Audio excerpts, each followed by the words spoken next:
Hello, and welcome to In the Kitchen with Brett Thorne, a food service industry podcast by Restaurant Hospitality. I'm your host, Senior Food and Beverage Editor Brett Thorne, reporting to you at what is apparently the beginning of pumpkin spice season. Yes, it's August. It's not even mid-August, it's early August. But some chains have already started to put pumpkin spice lattes and donuts and other things on their menus. Why are they doing it so early? I don't know. I know that people greet early arrivals of pumpkin spice items with a little bit of dismay or concern or sadness, wondering why a chain would jump the gun so much. I know that when I was a kid and I would be alerted on TV commercials, because I was a kid, that's pretty much how we got all our information, TV and radio, about back to school specials in the middle of summer, I was livid. I was like, don't remind me that I have to go back to school. Why are you doing that? Similarly, we're enjoying summer right now, so why are you pushing pumpkin and spice all over me?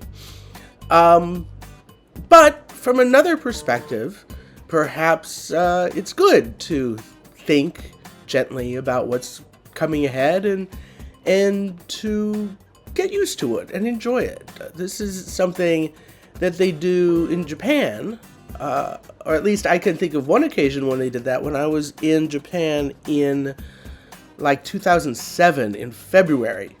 And we went to a cocktail bar and there were cocktails with cherry blossoms that were preserved in brine as the garnish, even though it was the dead of winter and cherry blossom season is the spring.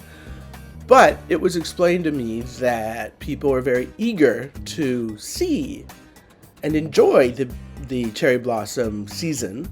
And so, as a reminder that good things are ahead, including cherry blossoms, they put preserved items of what they're about to enjoy fresh.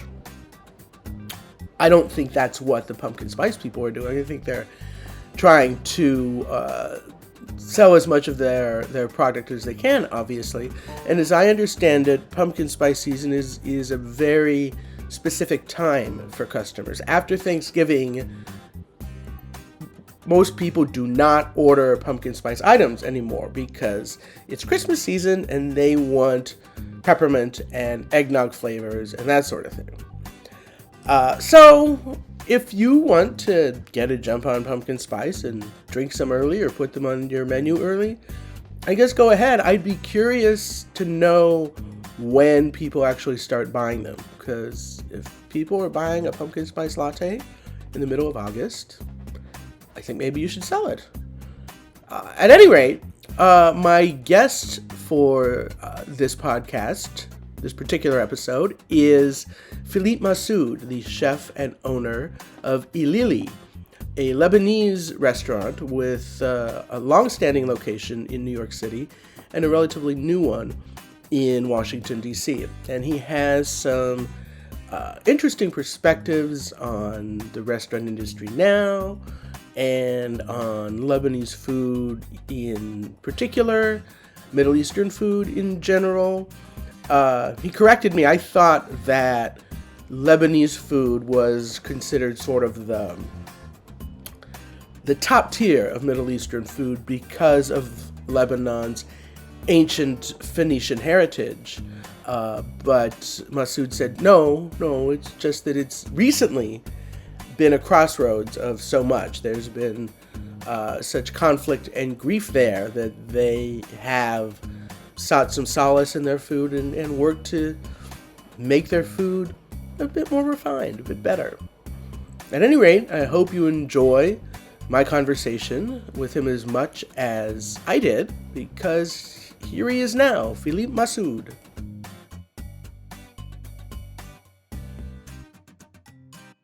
So you are the chef and owner of Ilili, right? That is correct. With locations in New York City and Washington, D.C. That is correct. And the original Ilili in New York is what, 10 years old, something like that? 15, 15? going on Going on 16. Yeah, we opened November of 2007 before the financial Armageddon. And you survived it, so good job. Hey, you know, we've survived the financial Armageddon, Hurricane Sandy, riots, and the COVID, Yes, I and heard everything about that COVID. came after. Yeah, I mean, how is it going? It seems like things have kind of smoothed out a little bit, that the supply chain issues aren't as absurd, and that labor is difficult but not as difficult as it once was. But I don't know, you're in the thick of it, so Well, I think there is definitely a new human species. I'll call them the post-COVID humans that are out there, and people's priorities have shifted.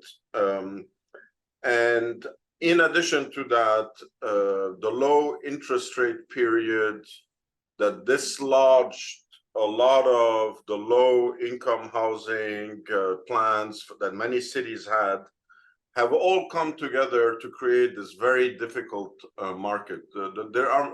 There's a variety of reasons as to why the labor market is suffering the way that it is, and one of them is the affordable housing being unavailable. So if you have to travel 2 hours or an hour and a half each way to go work somewhere, and you're working 50-hour weeks, it adds up. You're spending 80, 90 hours of your week to work in a job that's barely getting you financially stable.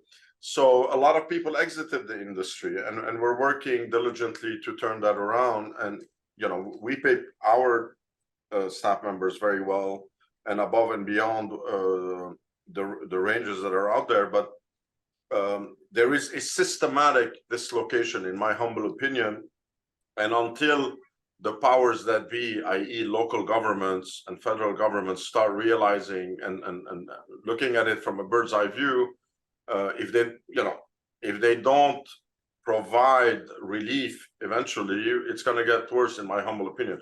The labor crisis started in 2019. It started, before 2018, 2017. It was already in process. But all those zero interest rate years where real estate developers went and built left, right, and center without any plan for affordable housing, that in my humble opinion is one of the major reasons why we're having a labor crisis. In regards to New York City's occupancy, we're still seeing a lot of softness on Mondays and Fridays, and remote work remains in effect. And some industries, I don't think will go away from remote work. They will stay in a remote work or a hybrid setup, while other industries are going to try to force their employees to come back to a 5-day work week, and we'll see what happens. But there is still some softness. New York City has not come back to what it was. I think I would say we're about minus 30% of where we were. We've had a lot of hotels close. And to be honest with you, if we don't have a SEAL Team 6 operating both at the council and local government that are truly looking at solving problems and looking at systematic problems, I think we're going to be kind of stumbling around for a while before either things break completely or they improve. So luckily, we're doing fine. Well, that's good. Yeah, I'm talking to you from my apartment in Brooklyn, where I work most of the time. I go into the office once a week or so. Yeah. And yeah, that's becoming more of the norm. So say we had a SEAL Team 6 in the mayor's office and in the city council, which we do not. What would you like them to do? Well, I mean, first of all, we're the most expensive city in the world right now. I've had a variety of visitors from Europe and that will not come back to the city because the quality-price ratio, as it equals value, is almost inexistent. When you take an Uber in New York City and it costs you about, let's say, we'll focus on Uber Black or regular Uber, and it costs you anywhere between $30 to $50 for a 20-minute ride, when in Madrid it costs you $15, you start wondering why, and if a filet mignon in New York City costs you $68 to $74, and in Madrid or in Europe it costs you 38 euros, you're going to wonder. And if a pair of shoes that you can buy in Europe costs you $300, but in New York it costs you $600 because of whatever is going on. So, and then when you look at our hotel rooms, there is a demand and supply imbalance. And for a very, very basic low-level hotel, you're spending $300, $400, $500 a night, and they're giving you plastic cups, and they don't even have room service, and you barely have any amenity. So the overall brand needs to recalibrate and realize that we are competing with other destinations. We are like the city is one large hotel, if you want to think about it that way. And we need to be hospitable and tourist friendly, and we need to provide people value. And if that value equation continues to be imbalanced the way that it is, it's going to hurt us, and it's hurting us as we speak. And of course, then you have the cleanliness and the crime issue, which I never in my 15 years operating here up until post-COVID, we've never had anything happen in the neighborhood, and now we've had a multitude of issues in the neighborhood. So there is so there you can't expect local government to solve everything. It takes a combination and a joint effort by the citizenry, businesses, and local government to come at a round table and say, okay, how do we move forward? But we have big problems. I mean, listen, the state of Florida has 19.5 million citizens. We have 20 million citizens. Our budget in this state is $204 billion. The budget of Florida is $104 billion. They charge 12% less in tax. We charge 12% more in tax. Their GDP is only 30% below us. So why is our budget 100% above them? And why are we paying 12% more taxes for less services and less, So things need a systematic approach, and that's above my pay grade. We can talk about hummus and roasted chicken and fresh pita bread all you want, but that's kind of my macro view, and I think we need urgent approaches to fixing things. Yeah, I did want to talk about hummus and roasted chicken also. And your restaurant in New York is in the Nomad neighborhood, right? Which is a hip and trendy kind of neighborhood. So it's funny. I was accused of being a lunatic when I opened the restaurant in 2007. There was nobody here. The only Danny Meyer, God bless him, had Tabla by the park, and he had 11 Madison. And then we opened this gigantic 10,000 square foot restaurant, and people said, who is this crazy guy? And why does he think he's going to make it? And as a matter of fact, unfortunately, we were death watched on Eater.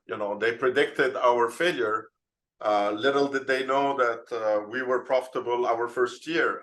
But the neighborhood has definitely transformed, and I think the fact that we succeeded and people saw that a 10,000 square foot restaurant was succeeding in this neighborhood kind of opened the eyes of investors and developers that, hey, why is this 10,000 square foot restaurant doing well in this neighborhood? Let's take a second look at it.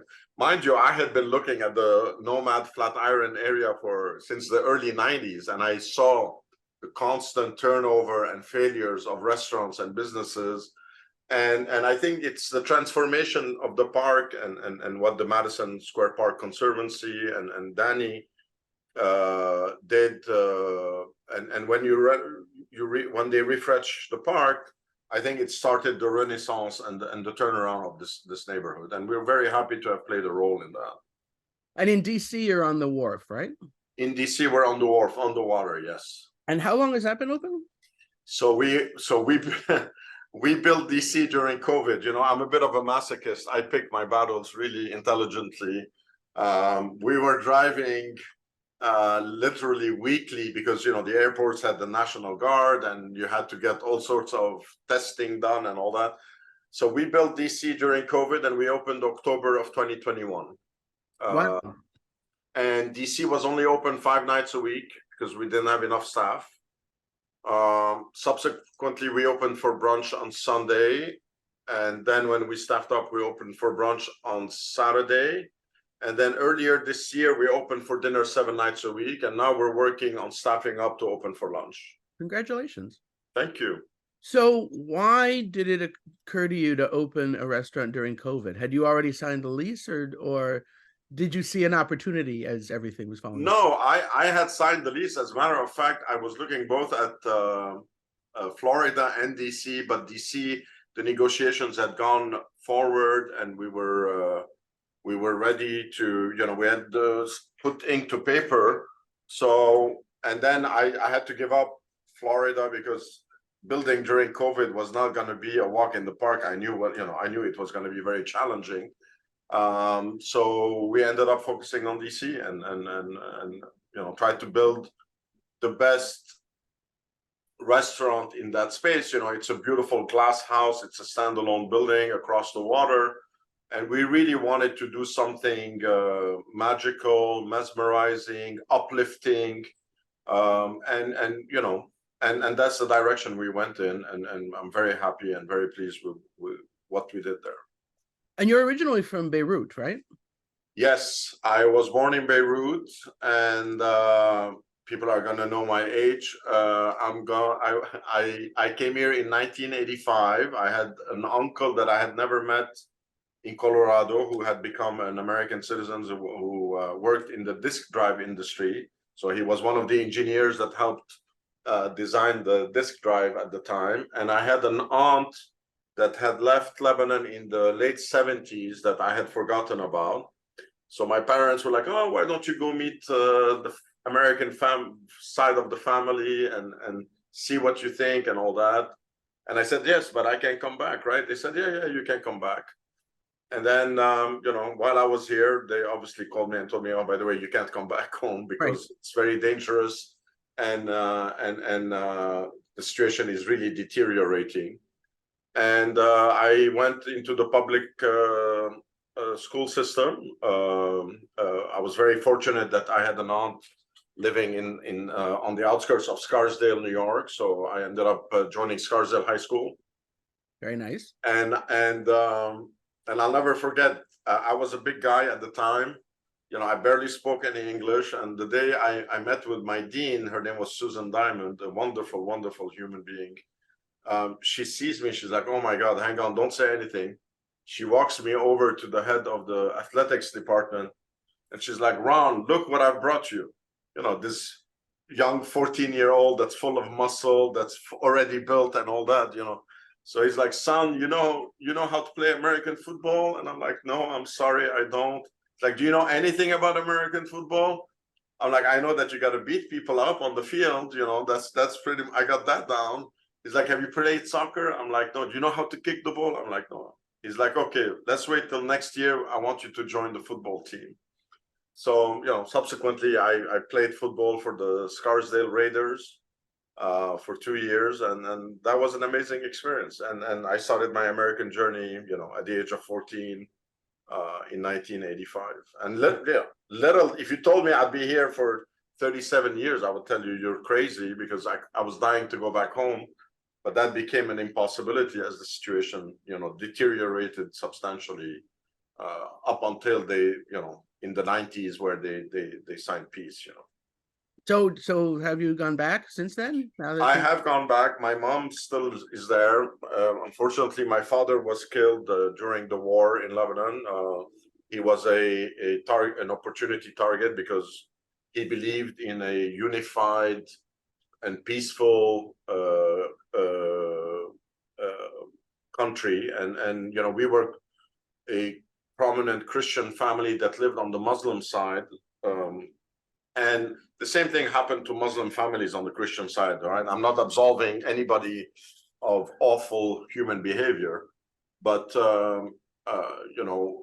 when my father was killed, 200 Christian families left Beirut and moved to the Christian side. So it was kind of an opportune killing, unfortunately. And then subsequently, we ended up losing everything because we ended up selling everything for nothing, for almost 10 cents on the dime, so to speak. And we became refugees again in Lebanon because we had to move and leave because our lives were still being threatened by non-state actors, so to speak. Mm-hmm. And yeah, I've been here. So my mom, I go visit her. I try to go to Lebanon once or twice a year.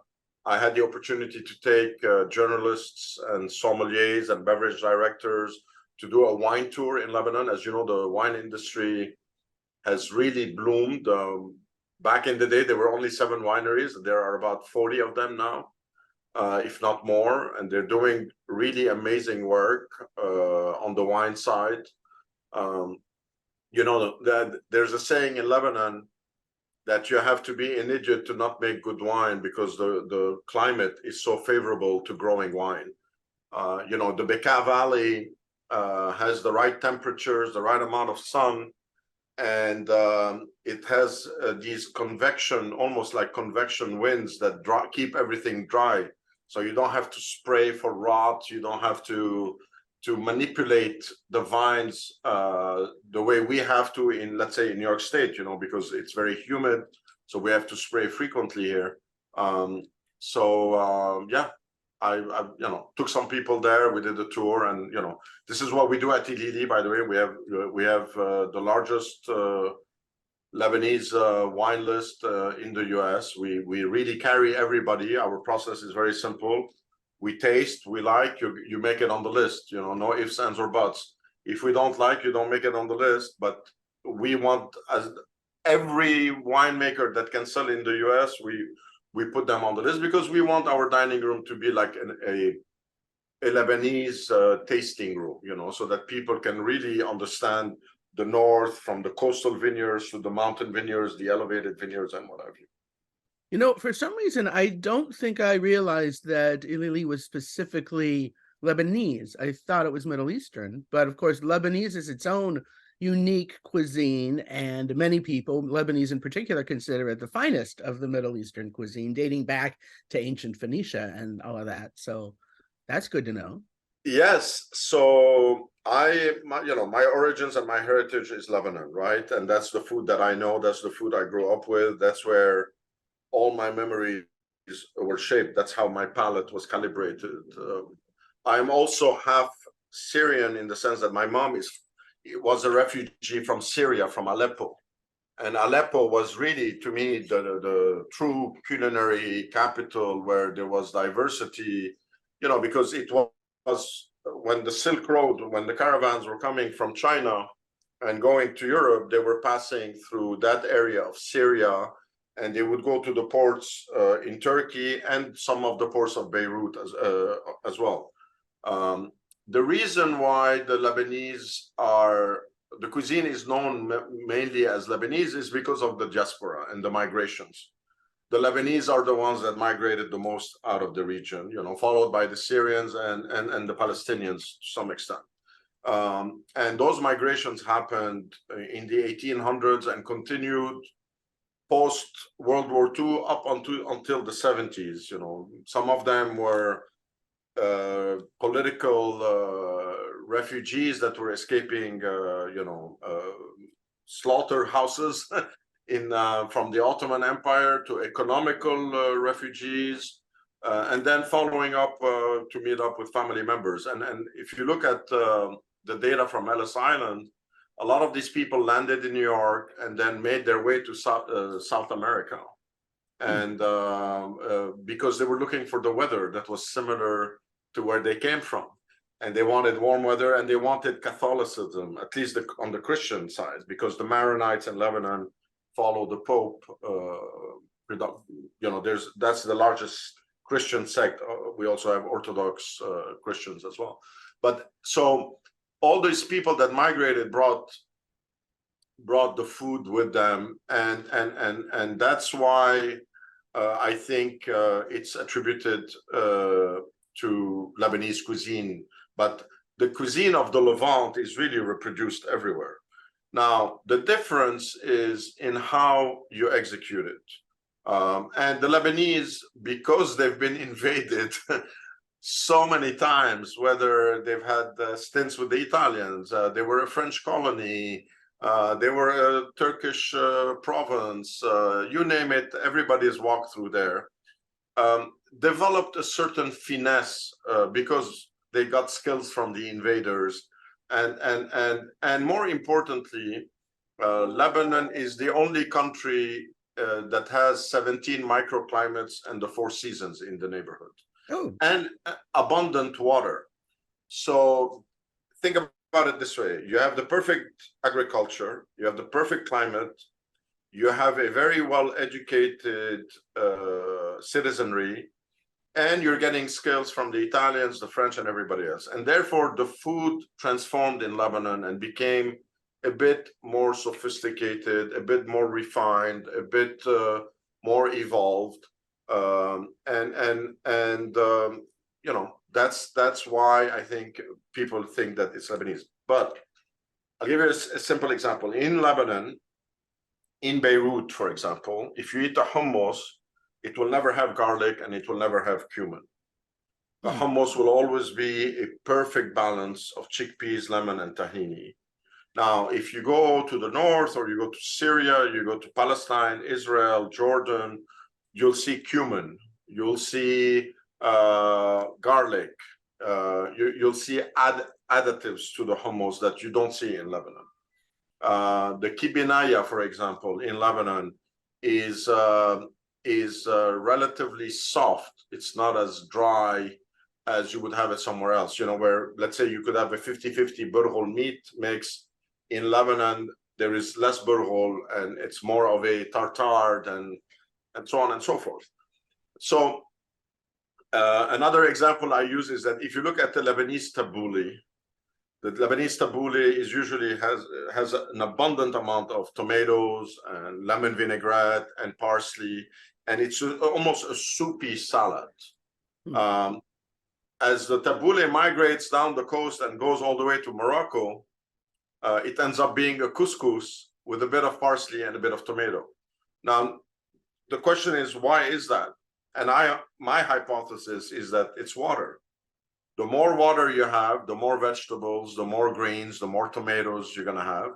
The less water you have, the more grains you're going to have, and the fewer vegetables you're going to put, because they cost a lot of money, So Lebanon, because of its position, was very blessed, blessed and cursed, because the country is on the verge of being a failed state right now. But from a biodynamic, ecological point of view, it has advantages that don't exist. You can have tropical coastal weather and grow bananas and passion fruit and mangoes, and then you drive 15 minutes and all of a sudden you have dry weather, and you drive another 15 minutes and you have desert-like conditions. So that kind of diversity in such a small footprint is just magnificent. And so how does that get translated into the food at Ilili? Well, initially when I ate Middle Eastern food in the United States, and we're talking about the 80s, I realized that we were in trouble because everything had been bastardized. But I say that with, I'm not accusing anybody, but this is the way it was. I think people missed the food. They reproduced it the best they could with whatever ingredients they had. And contrary to, let's say, Montreal, London, or Paris, where you had huge movements of diasporas where skill sets from entire villages moved, You didn't have that in the US the way you did in London, Paris, and Montreal. You didn't have such a huge diaspora migrate. So people that were reproducing the food were like you and I that had been here and like, God damn it, I want my hummus, and I'm going to figure out how to make hummus. And they make the hummus, or I'm going to make my tabbouleh and I'm going to do it as best as I can remember or whatever. And so you had the best interpretative reproduction of the food. You did not have a professional or a authentic approach to it, So when I saw all of that and I was in college, I said to myself, I'm sure that if enough Americans eat the food tasting correctly and tasting the right way, they're going to realize that there is a substantially better version of it out there, and that it can truly be executed, in its the highest level of authenticity. So everything I did here was to go back to the flavors that I remembered in Lebanon. And I kid you not, it's amazing how powerful our memories are and how much of an amazing resource they can be when we're driven to do, what I did. And everything I did, I calibrated to what I remembered it like as a kid. Besides the fact that I wanted to lighten the food up a little bit. And what does that mean? Lightening the food means that we're gonna let the ingredients speak and season them just the right amount to not overwhelm them. We're going to use just the right amount of olive oil when we're sauteing to not overwhelm it, because we don't want the food to be heavy. Because my whole idea was that I wanted you to come and eat in my dining room, and I wanted you to be able to go out and club in New York City. I didn't want you to go pass out under a tree and take a nap because you had eaten so much. And I knew that I was competing, and I wanted you to come back multiple times to the dining room. I didn't want you to come and eat in my dining room and say, oh, I had my fix of Lebanese food, I'll come back in a couple of months. It needed to be light, it needed to be flavorful and healthy. And that's what we did. We deconstructed everything. We went back to the drawing board. I used my my memory banks as it relates to my palates. Of course, I have family recipes, my aunts, my uncles, you name it. Leaned on the family a lot, leaned on the chefs that I had watched all my childhood working with my father in the hotel that he was managing. And that's what we did. So it's the best possible representation of the cuisine in its lightest and healthiest format with the local ingredients, to the exception of tahini and olive oil, and orange blossom water, which we import from Lebanon.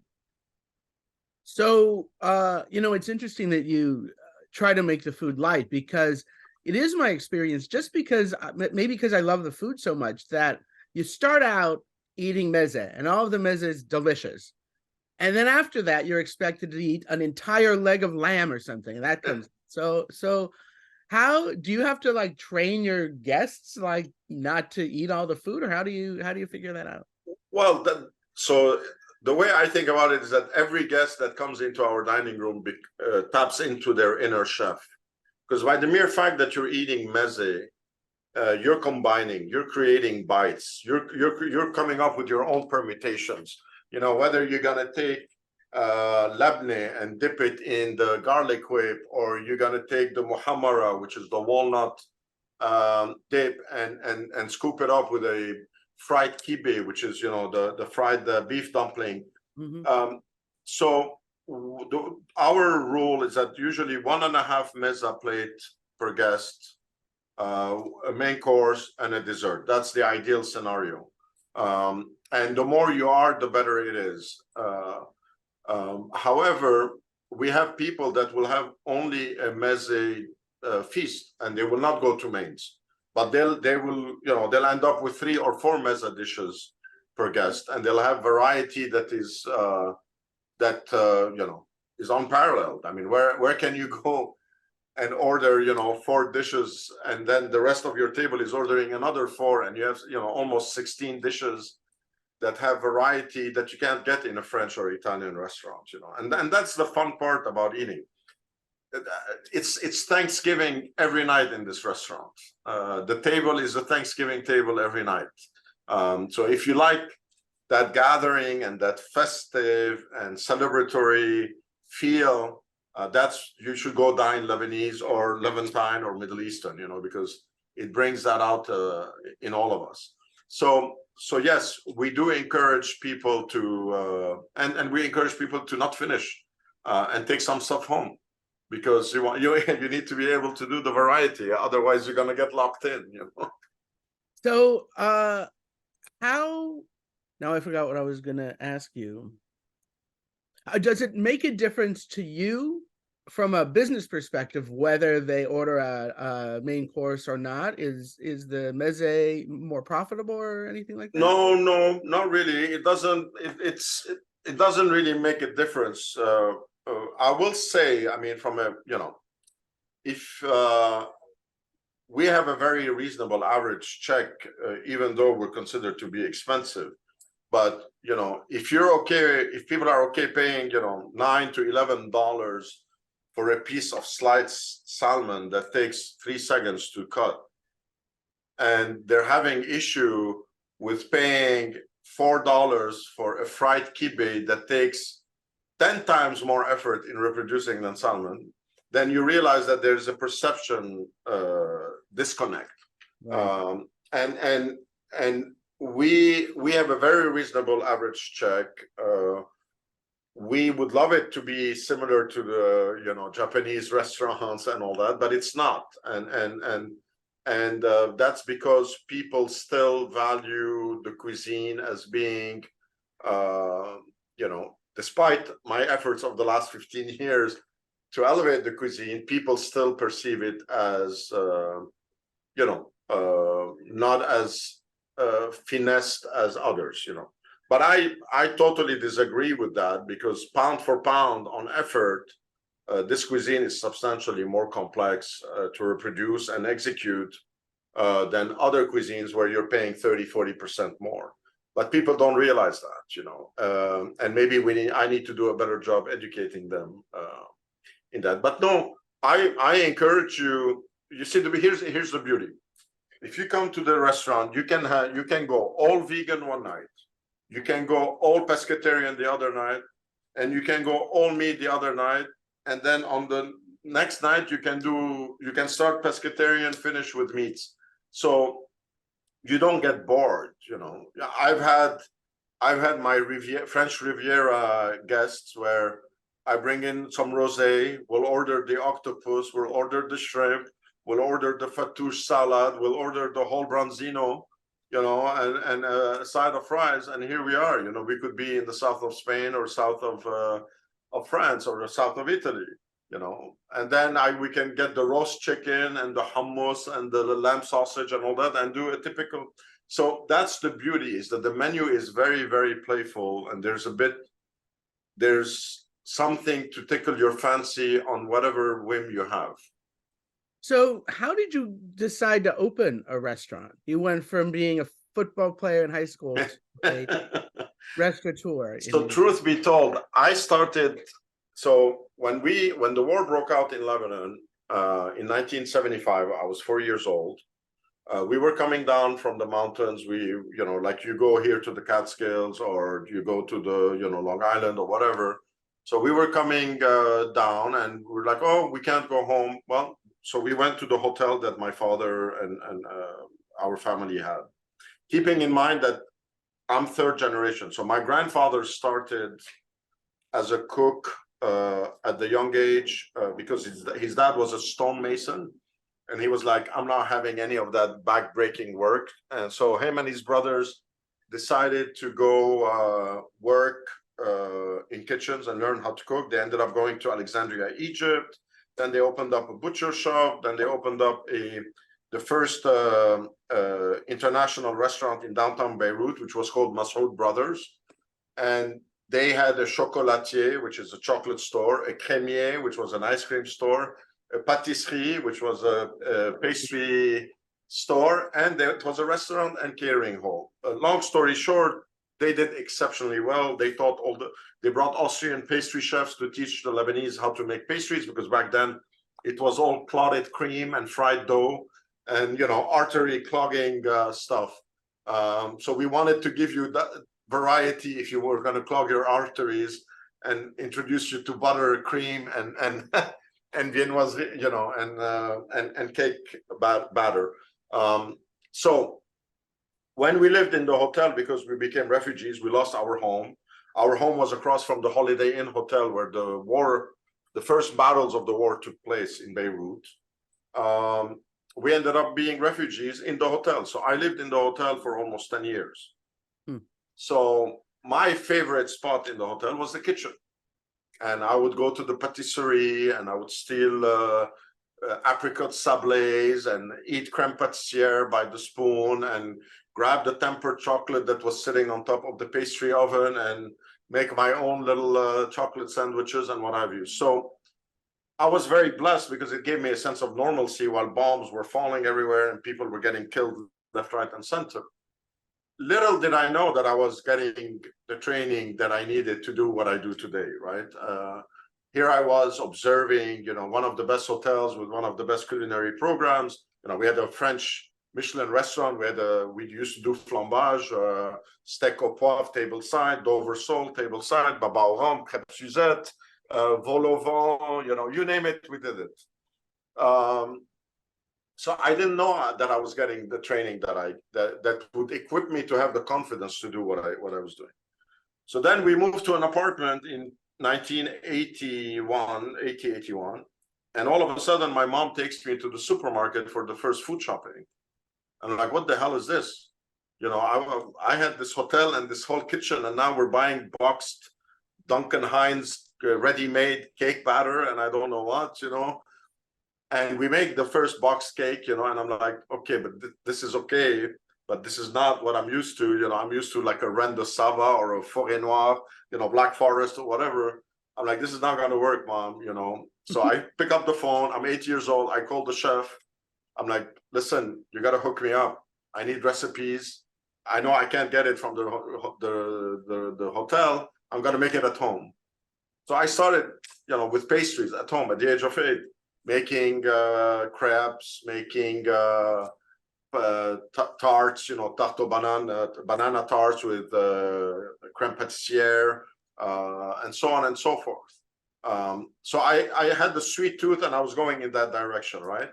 I didn't, and then savory, I started, you know, playing with eggs very slowly, pasta very slowly, the basics and all that, and I really enjoyed spending time in the kitchen. And then every time my parents had a party at home, the cooks would come from the hotel. I wasn't in the party. I was in the kitchen with the cooks, helping plate and setting up the buffet and all that.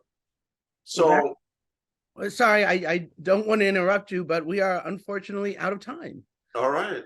But thank you so much for hanging out with me for a while. You're welcome. We could talk for a couple of hours if you want. Yes, and I hope to continue this. Maybe I will see you soon at Ilili. Yeah, let me know. Let me know when you want to come by. We'd love to meet you in person. That would be great. All right. Thank you so much. Thank you, Brett.